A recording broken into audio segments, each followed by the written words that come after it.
The day I left Rachel's house, she was leaning against the doorframe. She watched me pack, a smile playing on her lips that didn't quite reach her eyes. "What?" she asked. "Finally realized that having a kid wasn't enough to force me into marrying you? So you decided he's useless now? You're leaving and not even planning to take him with you?" Before I could answer, Sam, who had been eavesdropping at the door for a long time, walked in. He carefully poured the coins from his piggy bank into my hands. "Dad, you have to take good care of yourself. Also, can you please promise me that you'll absolutely never come back? Uncle Simon said that only if you leave completely, he'll be willing to be my dad." After Sam finished speaking, he blinked his dark, wet eyes at me, overflowing with anticipation. Rachel lowered her voice, a warning tone creeping in.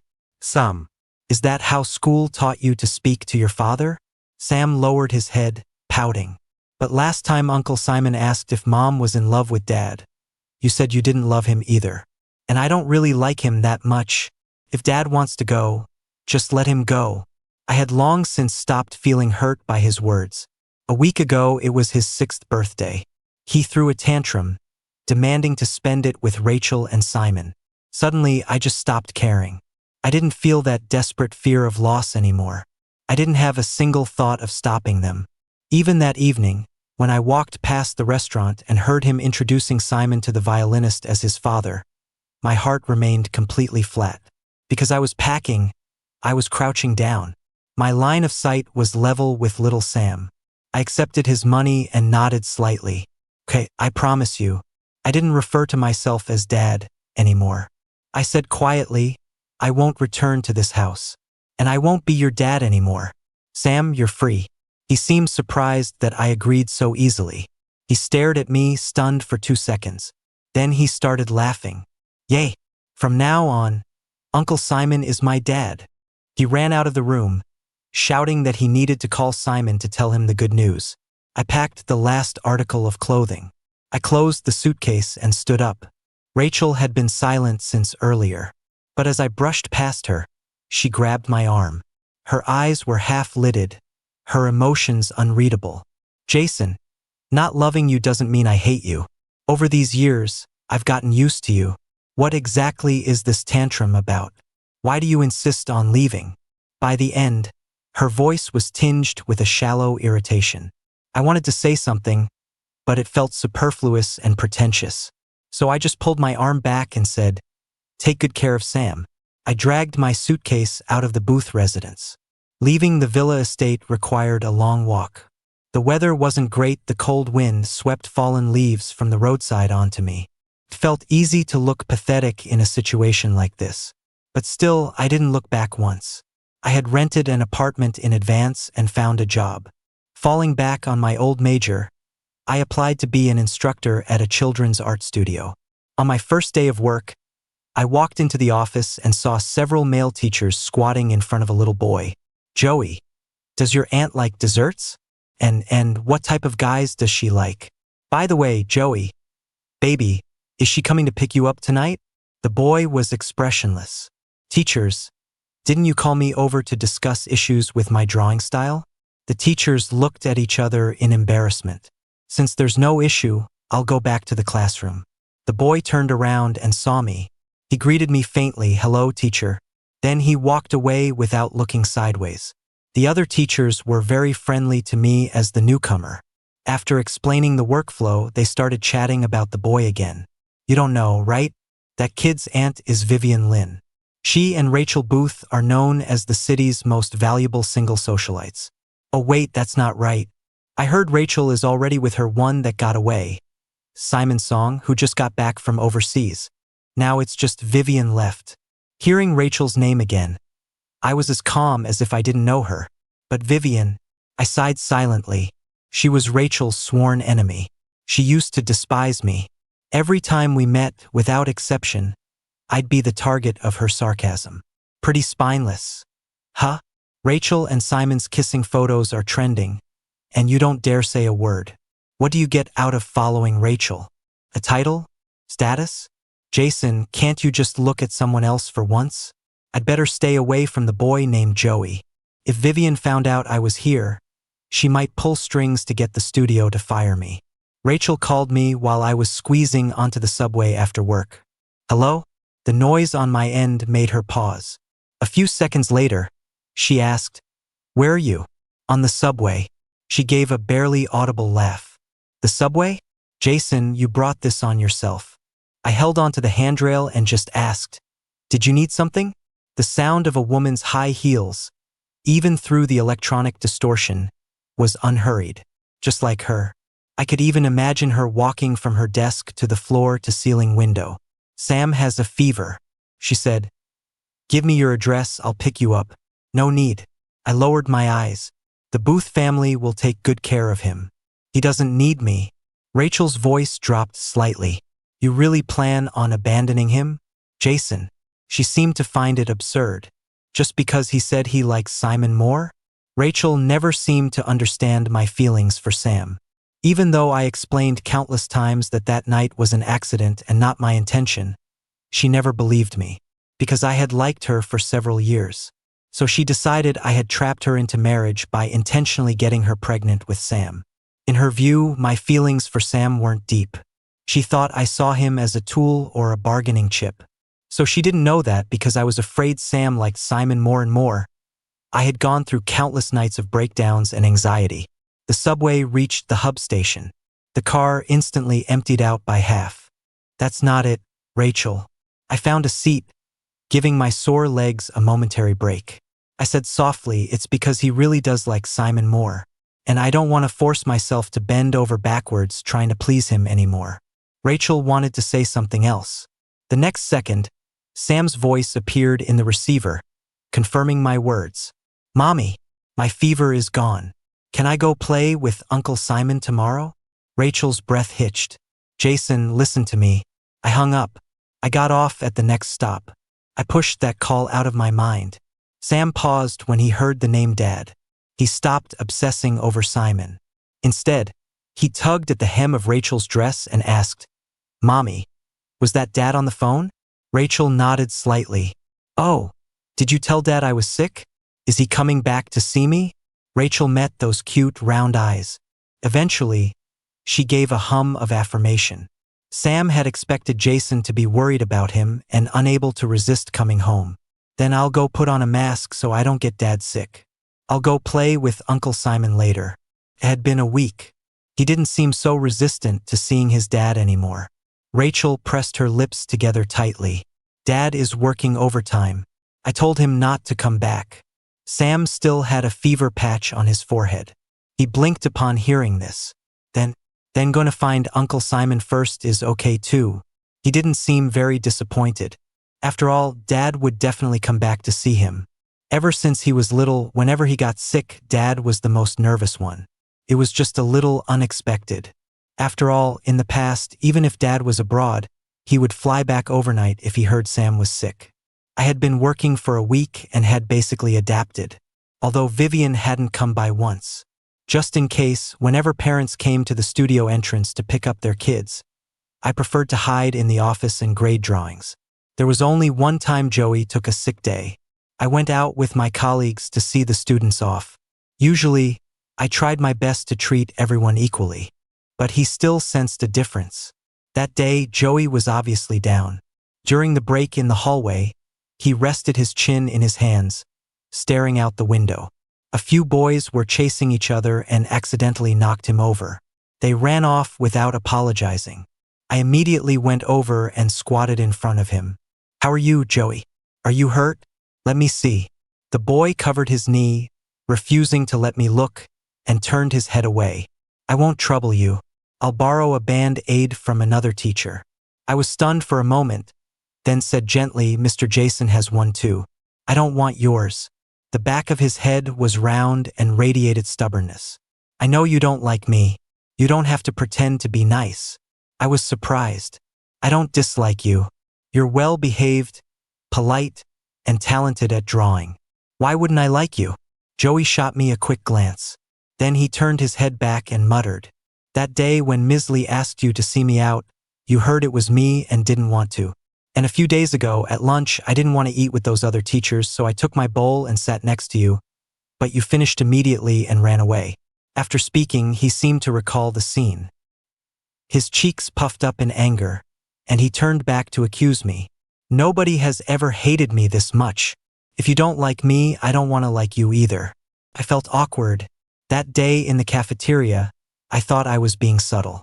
Joey had sat opposite me with his bowl. He didn't look at me, just mumbled, "They're too loud. They only ask about my aunt." I moved my tray to make room for him. But not 30 seconds later, Joey's smartwatch rang. It was Vivian calling. Instinctively guilty, I shoveled the rest of the rice into my mouth and bolted. I couldn't explain, so I just looked at him earnestly. I said word by word, "Then I was wrong. From now on, I'll wait for you to eat together, and I'll walk you out after school too. But I really don't dislike you, Joey." The boy turned half his face toward me. His profile was chubby. "Really?" Prince Joey asked haughtily. "Really, I promised." He reached out both arms toward me, keeping a straight face. "Then carry me. My leg hurts." The scrape on his knee was visible.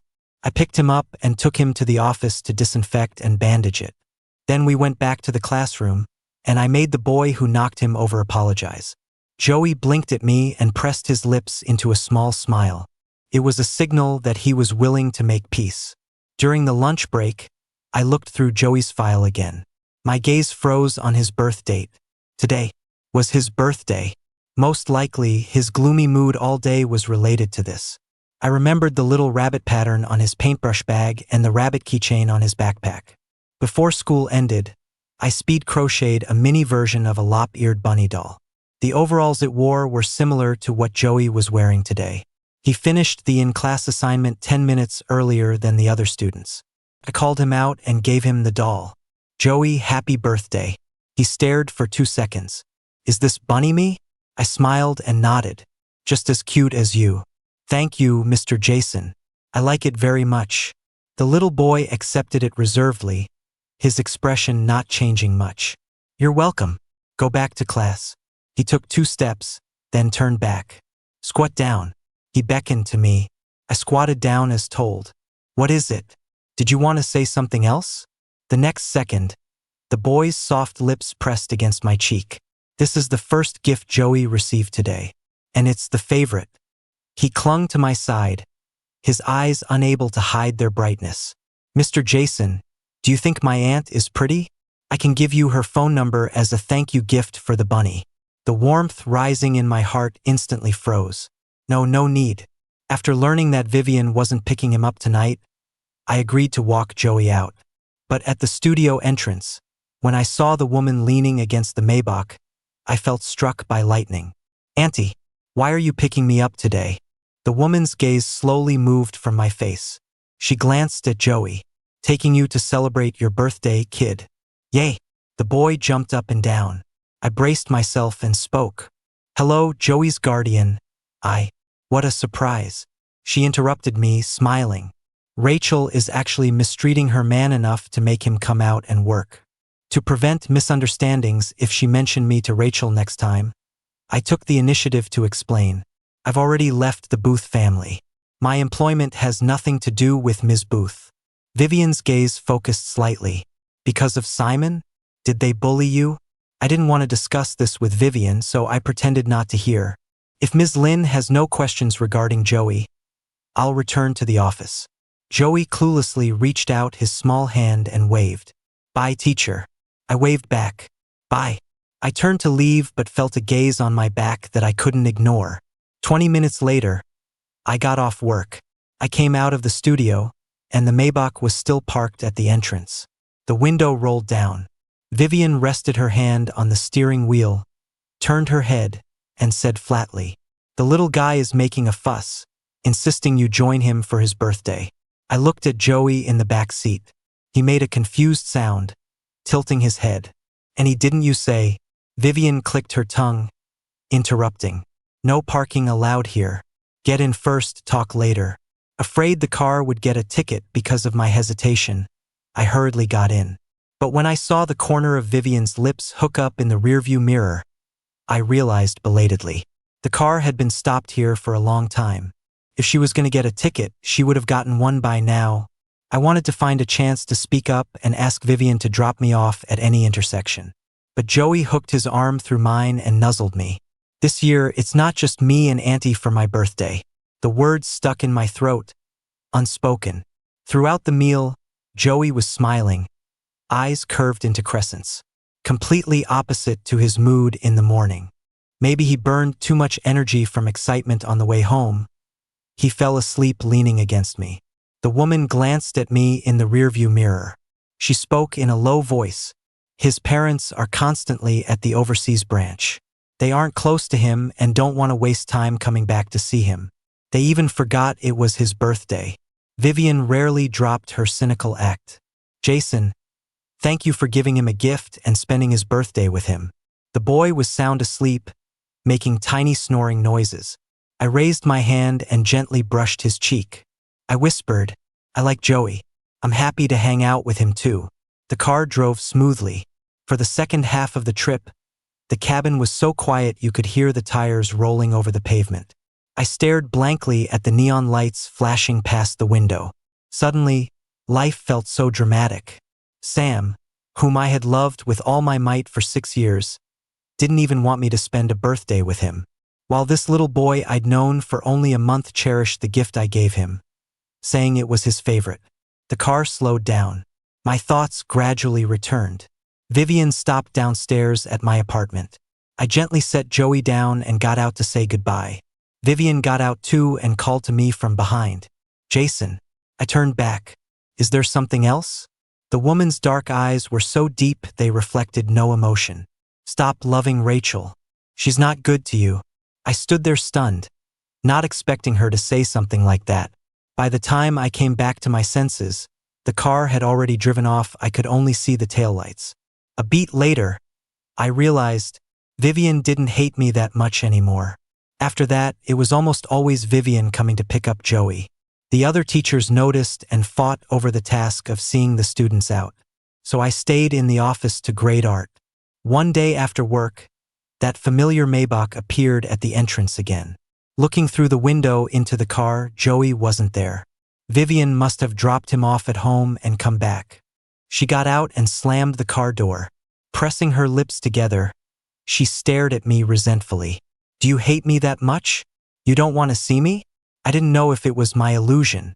Was this tall, imposing woman in front of me pouting? I let out a slow huh. These past few days, isn't it because I came to pick up Joey that you refused to come out? I shook my head and explained the situation. The rotation for seeing students out hasn't reached me these past few days. Vivian scoffed, as if saying, who'd believe that? But soon, she said with a cold face, I've waited for you for so long. I haven't eaten anything. I'm starving. I looked at her blankly. Why were you waiting for me? None of your business. She suddenly bristled. I felt like waiting. I got confused by her self-righteous tone and momentarily thought it was my fault. I hesitated and asked, then, how about I treat you to dinner? Vivian turned smoothly and opened the passenger door for me. Get in. The restaurant reservation is in half an hour. If we go now, we'll be just in time. The car stopped in front of the restaurant. Just as I was about to open the door, Sam's figure appeared in my line of sight. Flanking him were Rachel and Simon. Sam was talking to a boy his age. The boy asked, Sam, is this your dad? Wow, he's as handsome as a movie star. Sam's lips trembled, as if he hadn't decided what to say. The boy tilted his head in confusion. But I remember once the person who picked you up at school was an uncle who looked kinda tacky. Which one is actually your dad? So that was the reason Sam kept stopping me from picking him up. At the booth house, I didn't go out much, so I didn't pay much attention to dressing up. I usually wore loungewear, quite plain. I only picked him up once because the driver was on leave. He sulked at me for a long time when we got back. Hearing this, Sam suddenly grabbed Simon's hand. Of course, this is my dad. That one last time was my family's driver uncle. By the end, his voice got smaller and smaller. Simon accepted the title, squatting down to smile and greet the boy. Rachel frowned slightly, seeming like she wanted to say something, but she remained silent. A light chuckle sounded in my ear. Vivian narrowed her eyes. Jason, you raised a little ungrateful brat. This scene was somewhat expected. But seeing it with my own eyes, I couldn't be completely calm. I withdrew my gaze and asked her softly, "Can we eat somewhere else?" "Sure. But wait a sec." Vivian unbuckled her seatbelt and got out. When she walked up to Rachel and the others, the other little boy had already left. "What a coincidence, CEO Booth. Bringing your boyfriend and son for dinner?" Rachel looked cold. "None of your business, Ms. Lin." Vivian's posture was relaxed. She didn't mind the remark. "Don't be so tense, CEO Booth. I just wanted to congratulate you and Mr. Song on your approaching happy news." She smiled. "By the way, I heard Jason has completely split from you guys. That's good too. Not only are you mother and son free, but so is he. He's only 27, still young. He'll marry someone more suitable for him in the future, and maybe have an even cuter child. He'll probably be happier than he was with you." Hearing my name, Sam looked up at her. Rachel raised her chin slightly, her eyes scrutinizing. "Vivian Lin, what exactly are you trying to say?" The atmosphere became tense. Vivian seemed oblivious. She looked down at Sam from above. "Hey kid, don't think you're the only one who didn't want your dad. He also doesn't want you anymore. Remember, he will never love you again." Vivian curled her lip sarcastically, then left to return to the car. Through the window, I saw Sam suddenly let go of Simon's hand. His expression was blank, confused. Vivian and I ended up eating wontons at the little shop downstairs from my apartment. I held my spoon. "Thank you for today. Don't just give me empty words. Give me something real." My mind flashed through watches, cufflinks, a series of expensive possibilities. I asked without confidence, "What do you want?" She lifted her chin at me. "Didn't get full. Give me a few wontons from your bowl. Really easy to satisfy." I spooned 3 chubby wontons into her bowl and said generously, "If it's not enough, you can order another bowl." "It's enough." The glass door of the shop was pushed open and closed by coming and going customers, letting in wisps of the cold spring night wind. But melted by the steam and bustle, it wasn't so biting anymore. Until the end of winter break, I unknowingly ate quite a few meals with Vivian. Occasionally, Joey would join us. The night before Joey's school started, Vivian called me. "The school suddenly notified us of a parent-teacher conference tomorrow. But I'm at a branch office out of town handling an emergency. I can't get away at all. Can you go to the school for me tomorrow?" The elementary school Joey attended was the same one as Sam's. I couldn't help but hesitate. On the other end of the line, I could faintly hear an assistant urging her to start a meeting. I took a deep breath and agreed. It shouldn't be so coincidental that he's in the same class as Sam, right? Before sleeping, I suddenly remembered the conversation Sam had with that boy at the restaurant entrance. I opened the wardrobe, fingertips brushing past each piece of clothing. Then, I stopped on a well-tailored white suit. I put away the heavy-down jacket I had planned to wear the next day. The parent-teacher conference was before school let out in the afternoon. After lunch, I changed into polished leather shoes and made an appointment at a salon to style my hair. 2 hours later, I arrived at the school gate. There were 15 minutes left before the conference started. I called Joey. "I'm here. Which class are you in?" Teacher. "I'll come out to get you. Wait for me." There were several students standing at the school gate, probably waiting for parents. Scanning the corner, I saw Sam. He saw me too, knitting his little brows as he ran up to me. "Dad, what are you doing here?" "I told Mom to let Uncle Simon come to my parent-teacher conference today. I told my classmates my dad is a dancer. Only Uncle Simon can dance." He waved both hands outward, annoyed. "Go back quickly, Dad. Don't let my classmates see you." "Mr. Jason." Joey waved at me from not far away. I looked up. "Coming." Sam looked at Joey, then at me. His expression became confused. "Dad, you..." I said, "I'm here for his parent-teacher conference." Sam froze. I thought about it and felt there was nothing more to explain. I silently walked around him toward Joey. "Joey, which class are you?" "Class 1. My smile faltered. "Same class as Sam." This meant I would have to see Simon Before entering the class, Joey and I coordinated our story. I claimed to be his younger uncle. I arrived relatively early. There weren't many parents in the classroom yet. Several kids gathered around. Wow, Joey, your uncle is so handsome. I quietly breathed a sigh of relief. Glad I didn't embarrass Joey. He didn't show any satisfaction. Instead, he sighed and mumbled. Sigh, Mr. Jason, you're so handsome. My aunt deserves you even less now. No, he seems to have misunderstood something. Just as I wanted to explain, out of the corner of my eye, I saw Sam walk in alone. He looked at me quietly, then lowered his head and returned to his seat.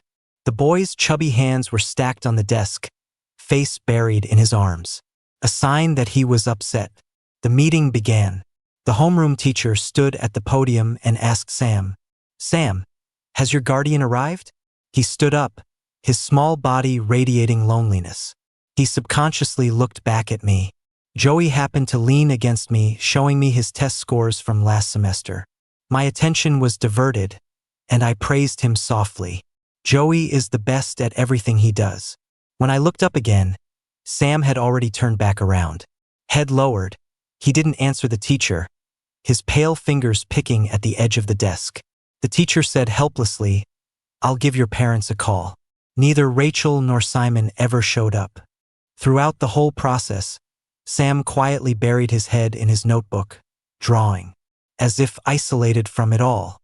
The meeting ended. I helped Joey pack his things and walked toward the school gate. On the way, I got a call from Vivian.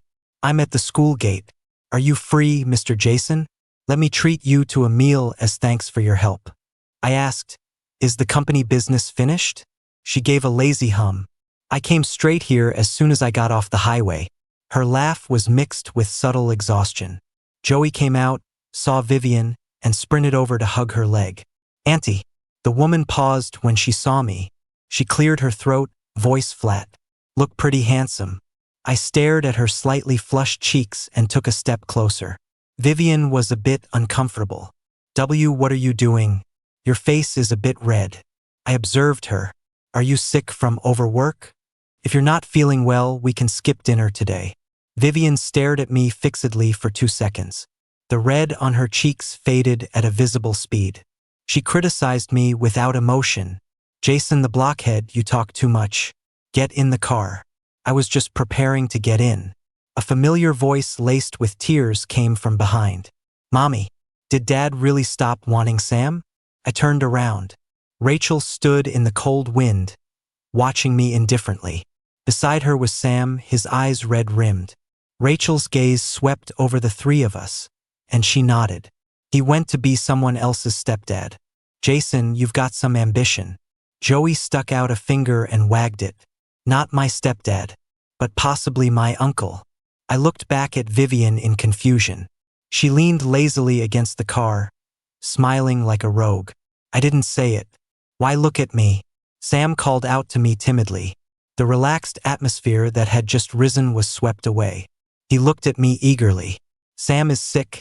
My throat hurts. Teardrops clung to his long lashes, cute enough to soften any heart.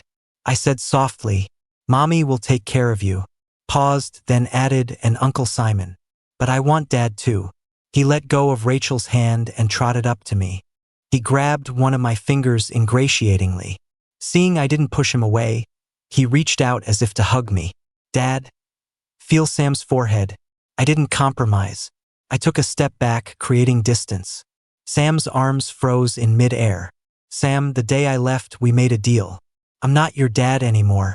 Vivian casually examined his expression and laughed. Kid, that day you said your dad was the driver uncle. He heard it. The boy's face went pale.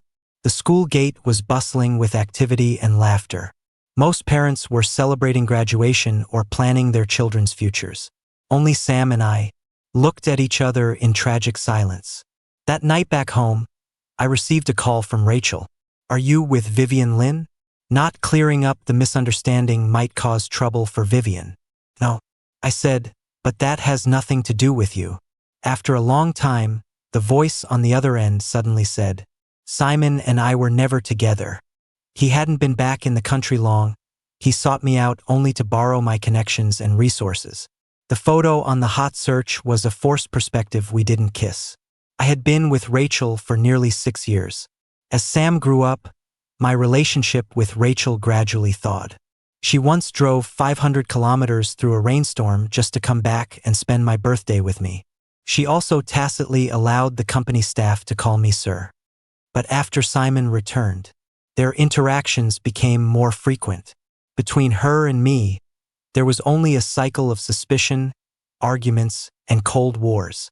The day her kissing photo with Simon hit the trends, I asked her for an explanation, but Rachel just hooked her lip and asked me back. What is our relationship that I need to explain to you? You seem to be overstepping. So later, no matter how outrageous she and Simon got, I never asked again. Now that she was suddenly clarifying things to me, I just felt baffled. I said, whatever level you and Simon have reached has nothing to do with me. There's no need to tell me. Rachel seemed to hear the lack of anger in my tone. Her voice became much hoarsened. Jason, come back. Let's get married, okay? She sounded like she was mocking herself. I fell in love with you long ago. I was just unwilling to admit it all this time. 2 scenes of regret playing out on the same day. I didn't know whether to marvel at how alike Rachel and Sam were in these matters. I couldn't even muster up surprise. I tapped my temple with a headache and said, Rachel, why don't you ask me first if I still like you, if I'm still willing to marry you? Rachel froze. I told her frankly, whether it's you or Sam, I don't love either of you anymore. As soon as the words fell, a rustling sound came from the receiver. Rachel's tone sounded a bit nervous. Sam, how long have you been listening at the door? I guess Sam must have heard the content of the call that day. I didn't see them again for several days, just as I thought our paths wouldn't cross again. Rachel brought Sam to the studio to sign up for painting classes. The studio director pushed Sam's drawing in front of me, looking amazed. Extremely talented. Jason, teach him well. We can send him to a competition at the end of the year. I looked at his drawing and didn't speak. I used to ask Sam if he was interested in drawing, but he said it was too boring, not as interesting as Simon's dancing. Uncle Simon can lift his leg so high.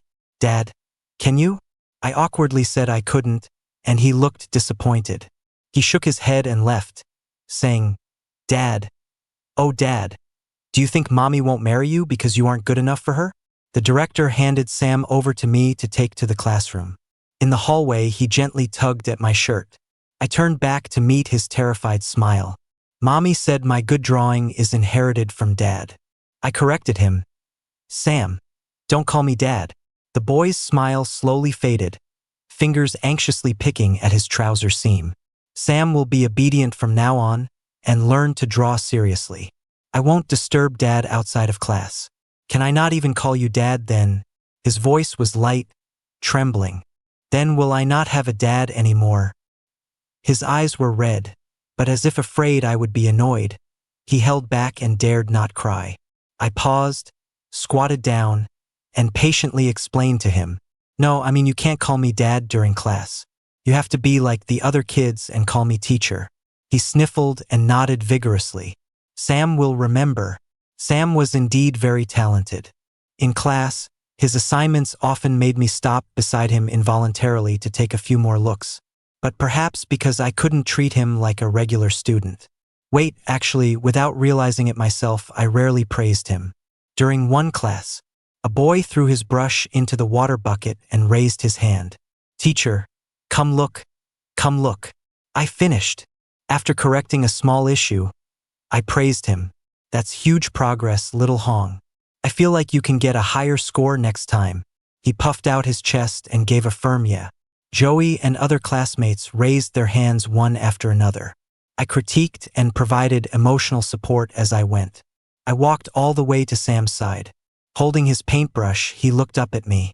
I finished too. I nodded. Meeting his eyes, which couldn't hide their anticipation, I said gently, You drew very well. Sam is improving very fast, truly very talented. Light shattered in his eyes. Teacher. I will work even harder. There were faint dark circles under the boy's eyes. and the usually tender skin on his hands was calloused. I thought about it and said gently, "Drawing is a gradual process. Don't rush it too much." His eyes curved. "It's okay. I like drawing." He turned his attention back to the drawing. I watched him quietly. I just felt everything was misplaced. If the current Sam loved the old me, I wouldn't have spent so many nights breaking down, in pain, even jealous that Simon was liked by him. And if the current me were facing the old, cold Sam, I wouldn't be this conflicted and tangled now. Every week when Rachel picked Sam up, she would chat with me for a long time. But it was always strictly about Sam's art. I couldn't avoid answering. Only Vivian was getting more and more resentful. In the evening, using the excuse of celebrating Joey getting a 93 on a math quiz, she took Joey and me to a newly opened restaurant. Vivian's fork scraped back and forth on her steak, her face dark as water. The Booth family stock is definitely crashing tomorrow. The Booth family stock is definitely crashing tomorrow. The steak was unrecognizable. I mourned the steak for a second and asked carefully, "Can I ask, why do you dislike Rachel so much?" Joey kept a poker face and sighed like an old man. "Because my aunt likes you, Mr. Jason." The air froze in that moment. My brain short-circuited. Vivian threw down her fork and questioned Joey. "What nonsense are you spouting, kid?" I saw her neck heating up rapidly, spreading to her ears. I didn't know if it was from embarrassment. I stuttered to smooth things over. "It's okay. I can pretend I didn't hear it." Desperate, I found I was terribly nervous too. My first reaction was to flee. I stood up. "I'm done eating, I'll go home first." I walked quickly out of the restaurant, caught by Vivian running up behind me, blocking my path. "Jason, you can't pretend you didn't hear." She stood there with increasingly red cheeks. Her voice was clear in the evening breeze. "I really do like you. I liked you back when you were with Rachel." Her tone was tinged with emotion. "Even though you were totally love-brained before and annoyed me to death, I still inexplicably fell for you." I didn't know what to say, stunned beyond belief. Looking levelly at her shoulder, I murmured, "Thank you for liking me. I didn't expect it. I always thought you hated me." Vivian crossed her arms habitually. "Yeah, normal. You're slow on the uptake. Before, when I told you to look at someone else, you looked at me seriously and said okay. I thought you understood my meaning." She brought up old scores and scoffed. "That night, I waited all night for your call. I even ordered the flowers for our meeting the next day. In the end, nothing happened." I remembered that time. After Vivian told me to look at someone else, she adjusted her silk scarf and lifted her chin, like a proud swan. So she meant for me to look at her. Really hard to understand. Why not just say it straight? Vivian cleared her throat, pulling me back from memory. She said with self-abandonment, although I already know the result, "I'll ask anyway as a formality. Jason, want to date me?"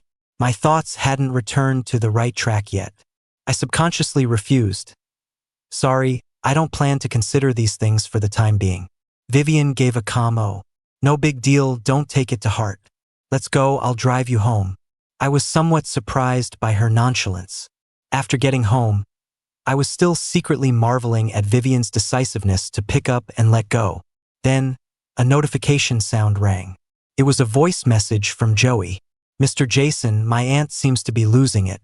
She bought a huge pile of onions and is cooped up in the kitchen cutting them. Her eyes are red, obviously crying, but claims it's the onion fumes. Women say one thing and mean another." Felt like Joey was more mature than her. At the same time, Vivian's message popped up. "Do you really not like me at all? Okay, it's fine if you don't. Then can you, starting now, try looking at me? I still want to try to win you over." Every line revealed the woman's awkward immaturity. Scenes about Vivian from the past resurfaced in my mind. For example, when I was left at the club by Rachel. Vivian, for some reason passing by, gave me a ride home with a cold face. There were many such incidents. I had recovered from the short-circuit shock earlier. Some emotions gradually became clear. I held the phone, slowly typing on the keyboard. "It's not that I don't like you at all." Taking a deep breath, I hit send. She replied instantly with a question mark. "Account hacked?" The scarce romantic atmosphere instantly dissipated. Her call followed immediately. I picked up. Is what you just said true? She spoke very fast. I gave a muffled Jason, can you say it yourself? She dragged out the tone, like she was acting spoiled. It was easier to say over the phone than in person. I leaned back on the sofa, gripped the phone tight, and whispered into the receiver. Actually, I do like you a little bit. After a few seconds of silence, Vivian said, I'm done for.